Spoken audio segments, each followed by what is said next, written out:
Brett Dolan's on our Lewis Automotive Hotline, calling Arkansas baseball, basketball, gymnastics, soccer, perfect game, baseball weekends, How many college baseball games did you call at the Astros ballpark? Was that last weekend, Brett?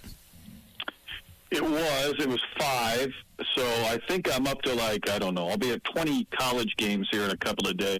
So it feels like a heavy number considering we've only played 3 weeks, but I guess if you do 6 one weekend and 5 another, they add up quickly. And of course, we're in this stretch where there's a ton of games in this homestand, including midweek games, as long as weather cooperates here at Von Walker. Tell me what it is that sometimes it's difficult to know what to believe watching non-conference baseball before you get into the SEC. Tell me what it is that you believe from what you have seen from Arkansas that they can continue doing in SEC play. Well, I do think that's part of the conundrum that we all go through. I think the one part, and maybe it's strategic on the coach's part, is that this long stretch, this long homestand comes leading into conference play. So you can really be in control of who you play, what players you play. You can get guys who need at-bats, more ABs to be ready for conference play. You can tinker, you can experiment, and you can get guys feeling pretty good probably leading into the conference play. It's a recipe that has really worked well for them in recent years. If you played that Globe Life tournament the week before the conference season, maybe you wouldn't score some runs, or maybe, there'd be some frustration and it would lead into conference play, and maybe that would bleed over for a couple of weeks. But I like how they kind of go about this. I think the one thing I look for, too, though, is just maybe the position battles kind of settling out. First base and even second base, in some senses, have been kind of still rotating. And then DVH has the decision with his outfielders, because he can't DH one of them if Kuhio Aloy continues to be Babe Ruth and Barry Bonds wrapped into one. So I'm still kind of waiting to see how that kind of shakes out as far as the outfielders. It looks like Maxwell's clearly going to be one. Maybe it's Thomas and Davalon that are kind of competing for others, and still trying to figure out first base. And that may linger for a little while. So those are kind of a few of the things I guess I'm looking at over this next week to see, how they play out. Do you believe it's not the numbers from Kuhio, because you don't hit 556 for very long? Do you believe the production? Do you believe the consistency from him? Because if we look at a difference from what we got right now from what you saw last year, and even from the year before, where they did figure out the middle of the batting order in 2023. Last year there was just a lot of moving around batters, even 3 through 6, and you got to be stable in the middle of the batting order, and Kuhio right now is a major reason why there is some stability there. It is, and the intriguing part about this story to me is the fact I don't think he exactly tore it up in the fall either. He seems to be a man without a position for now. Obviously, if you hit, you can keep playing as the DH, and that's been the case. And maybe somebody who kind of turned the page coming back after Christmas break and has played extremely well. So it's fun to watch, Phil, and I don't know exactly how to describe it. There's something unique about that swing, and maybe it's the way he keeps the bat in the zone longer. Maybe there's some drag and some snap or something. Even his swings look maybe aesthetically a little bit different, but my goodness, the results have been eye-popping. And I guess the one thing that translates, and both of us kind of jump into this metrics and analytics world, but we didn't come from it originally. I guess there's still one thing I believe in a lot, that when you have consistent exit velocity, you're going to get a lot of hits. He hit 1 to 3rd yesterday, triple digits plus, and, big league guy, maybe he flags it down, but if you're having a ball hit at you from 104 miles an hour from 100 feet, you probably can't be expected to make that play. He seems to get a lot of amazingly consistent contact. And if that carries over, if he has a way of getting barrel to ball and ball in play, then those exit velocities are going to keep resulting in something. I mean, it won't be at the clip he's at, but he's still going to be able to drive in runs and get extra base hits, and that's still a question mark to me if this team has a lot of power. Right now he's providing a bulk of it. He has the most impressive swing and miss that I've seen in college baseball. Like, it's one hit the ball, that's great.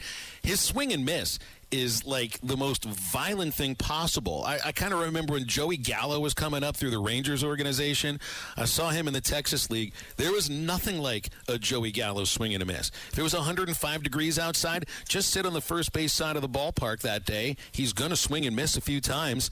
It'll cool you down. It was that hard, and it's the same with Kuhio. And I'm not saying that in any like negativity. What I see from him is he never slows his swing down. He attacks with that one swing, and if he misses it, then that's fine. And to me, that stands out a little bit. You slow your bat down, even in the middle of your swing, you're really not going to reach base. I don't see him ever do that. Well, it feels like you and I probably a million times in our career have talked about a hitter that maybe isn't hitting the ball well, and he gets one good pitch, and we're like, well, that was the pitch he needed to put in play. Or a guy gets a pitch to hit and gets sawed off of the handle or off the end of the bat. For whatever reason, he hits balls that are mistakes. He makes contact with balls in the zone, even some a little bit out. He isn't getting jammed. He hit one ball off the end of the bat because it was 4 inches outside yesterday and still got an RBI single. Had to hit into a double play at like 102 miles an hour, where it was just right to the second baseman, and he couldn't help but make the play. But he isn't getting jammed a lot. He isn't missing fat pitches in the zone like that game-winning grand slam yesterday. And there's a lot of good hitters that, for whatever reason, maybe go through a stretch where there's one at bat where they get a pitch to hit and they can't do it, or they foul it off, or they get jammed. He's not doing any of that right now. So even if there is some swing and miss, he still gets bat to ball a lot, and that's why he's done damage. And I didn't think when we watched Heston in 2020 we'd see a guy get off to quite a start like that. Well, Kuhio's not only better, he's considerably better in a lot of those categories through the same number of games. That's for sure. Yeah, you're right. I was looking at some of those numbers because Oliver Gregg texted them to me, and he's actually hitting more than Heston did, and that was the year that Heston was drafted second overall by the Baltimore Orioles. Let's move over to basketball. I just saw where the CBS projections for the tournament have come out. They've got Arkansas as an 11 seed right now, which I don't know. I thought maybe. I mean, look, I'm no bracketologist or anything. I just thought maybe you'd be looking at a 9 or a 10 right now. If I see any bracketologist with real reason to trust them, think that you're number 11, well, that tells me you're on the bubble. You better win on Saturday. Well, yeah, that would tell me the same thing. I mean, I guess as we're kind of following this, and I get these emails from Lenardi because I'm on this email distribution list from ESPN, and it's not one a day. It's 7 and 8 sometimes a day on weekends, and I'll click on and I'll pay attention to the comings and goings of the movings. I felt like the Missouri game kind of comfortably put them in. Maybe comfortably is not the right word. I mean, they could have easily lost that Texas game. Johnson missed a couple of shots at the end that probably would have turned it. Obviously, they played terrible at South Carolina and play well at Vandy. Maybe had they lost at Vandy, this would be a little more concerning, because I don't know if a Mississippi State win or a win in the first round of the tournament would do enough to offset maybe back-to-back losses. So they seem to be in. I don't know. It feels like 11 might be off, maybe a number or two. I would say 10 or 9. But you could convince me that they might be in a playoff-type game or that first 4, I guess, if they lose either against Mississippi State or in the first round of the tournament. Tennessee, Florida, Alabama, all kind of vying for that second SEC spot. You know, Auburn's one, and then you got Tennessee, Alabama, Florida. So if I give you those 3 teams, Brett, which one of those 3 teams do you like the best? I guess it has to change based on what Florida did here in the last couple of days. I probably would have been on that Alabama bandwagon a long time, and you're right, it does feel like it's been that trio, but I guess Florida getting a win at Auburn and getting a win at Alabama would probably be enough to move them to that spot. I don't know if there's a huge difference maybe outside of being a 1 or a 2 nationally. It might depend more on the matchups, but I would say even if those teams that I didn't pick are 2 seeds or even 3 seeds, I think they all have a chance maybe to get to the Elite 8 or beyond, but I would have to go Florida now.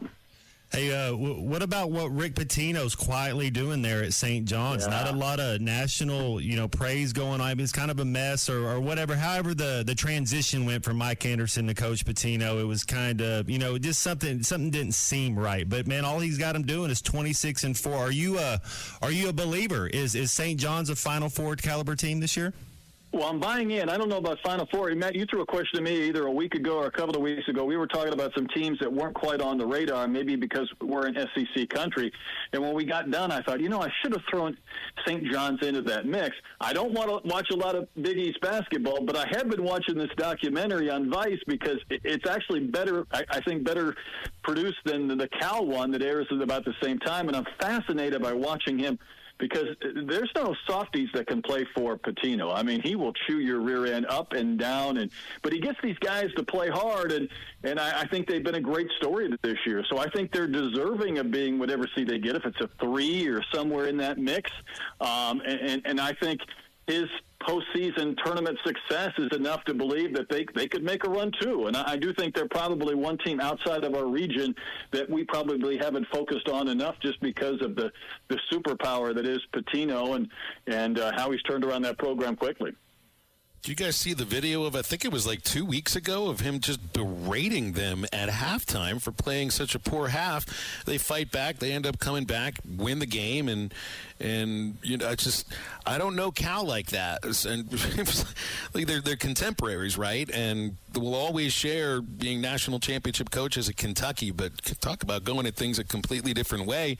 Because if Cal would have taken the same idea with this group this year, I don't think we'd be talking about, maybe being an 11 seed in the tournament. He's been nothing but positive. And it's just it's a different approach. I'm sure he's yelled at players before. I don't understand Pitino and Calipari as coming from it from that same angle, because they don't. Well, it is different, and that's what makes these documentaries so fun. You're talking about an hour. I don't know if they're on the same night or one's on Monday or one's on Tuesday. Cal has been kind of the encourager. Now, when I went to more practices early in the year when we were doing games on Plus, he wanted certain things. He wanted cuts just the right way, and he wanted defense played just the right way, and he was very strict on what he wanted.